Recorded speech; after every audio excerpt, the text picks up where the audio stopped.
2026 முதலமைச்சர் யார்? ஆட்சி என்றால் என்ன? அதிகாரம் எதற்காக கொடுக்கப்பட்டது? மக்களாட்சி என்றால் என்ன? மக்களின் மனநிலை ஆட்சி பற்றி.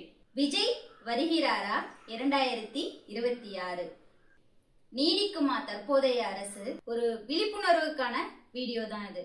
யார் மனதையும் புண்படுத்துவதற்காகவோ அல்லது யாரையும் குறை கூறுவதற்காகவோ இந்த வீடியோ எடுக்கப்பட்டது கிடையாது. புதிய விஸ்வரூபம் எடுக்கும் 2026. Welcome back to Madhu Gokul vlogs. ஆட்சினா என்ன? ஆட்சி அப்படின்னா ஆளுமைங்க. யாருக்காக இந்த ஆளுமை கொடுக்கப்பட்டது? ஒரு ஆட்சிக்கு மக்களை ஆளுமை செய்வதற்காக, ஆட்சியில் வெற்றி பெற்றவர்களுக்காக கொடுக்கப்பட்டது இந்த ஆட்சி. அப்படித்தானே? பாதுகாப்பு, சீர்திருத்தம், அடிப்படை உரிமை, பாதுகாப்பு உரிமை, கட்டணை, வரி வசூல், தேவைகளை பூர்த்தி செய்தல், இவை எல்லாமே ஆட்சியின் கீழ் வருவதுதான். வெற்றி பெற முடியாத கட்சிகள் என்னெல்லாம் செய்வாங்கிறத பார்த்தரலாமா? எதிர் விமர்சனம், அதாவது ஆட்சியில் வெற்றி பெற்ற கட்சிக்கு எதிர் விமர்சனம் விமர்சிப்பது, மக்களின் குறை தீர்ப்புகள், விழிப்புணர்வை பிரச்சாரம் செய்தல், இவை எல்லாமே எதிர்கட்சிகள் செய்ய வேண்டிய வேலைகள். அதிகாரம் என்றால் என்ன? ஆட்சியின் கீழ் எந்த ஒரு குறையும் மக்களுக்கு இல்லாமல் நலனுக்காக கொடுக்கப்பட்டது. தற்போது பணபலம் பெற்றவர்களுக்கே உரியதானது அதிகாரம். மக்களாட்சி என்றால் என்ன? மக்களால், மக்களுக்காக, மக்களே செய்யும் ஆட்சி மக்களாட்சி. மக்களால் தலைவர்கள் தலைவர்களாகவே தேர்ந்தெடுக்கப்படுவது தற்போதைய மக்களாட்சி. மக்களின் மனநிலை ஆட்சி பற்றி கடந்த பல வருடங்களாக கலந்து ஆலோசித்தேன் எனது நண்பர்களுடனும் மக்களுடனும்.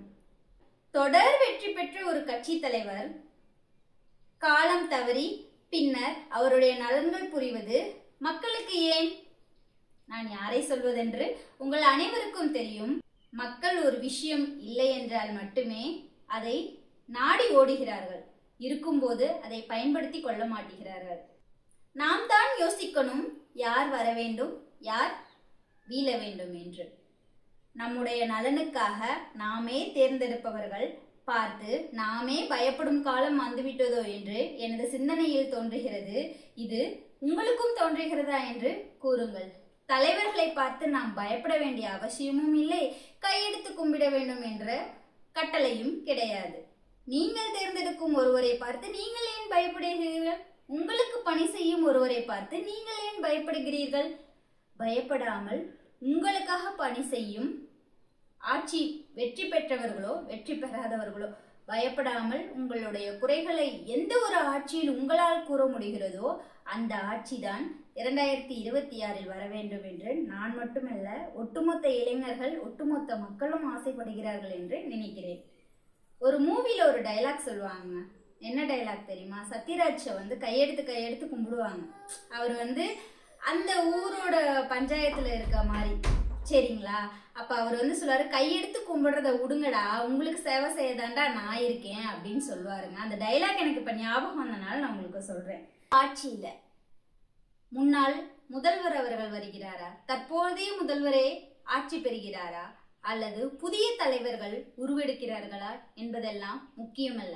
மக்கள் நலனுக்காக எவர் ஒருவர் சேவைகளை செய்ய தயாராக உள்ளாரோ அவரே 2026 வருவதற்கு தகுதி பெற்றவர் என்று ஒட்டுமொத்த மக்களும் ஆகிய என் சார்பில் நான் கூறுகிறேன்.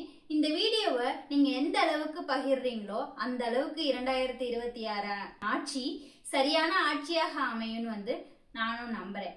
நீங்களும் இந்த வீடியோ உங்களுக்கு பிடிச்சிருந்துச்சுன்னா லைக், ஷேர் அண்ட் சப்ஸ்கிரைப் பண்ணுங்க. நன்றி, வணக்கம்.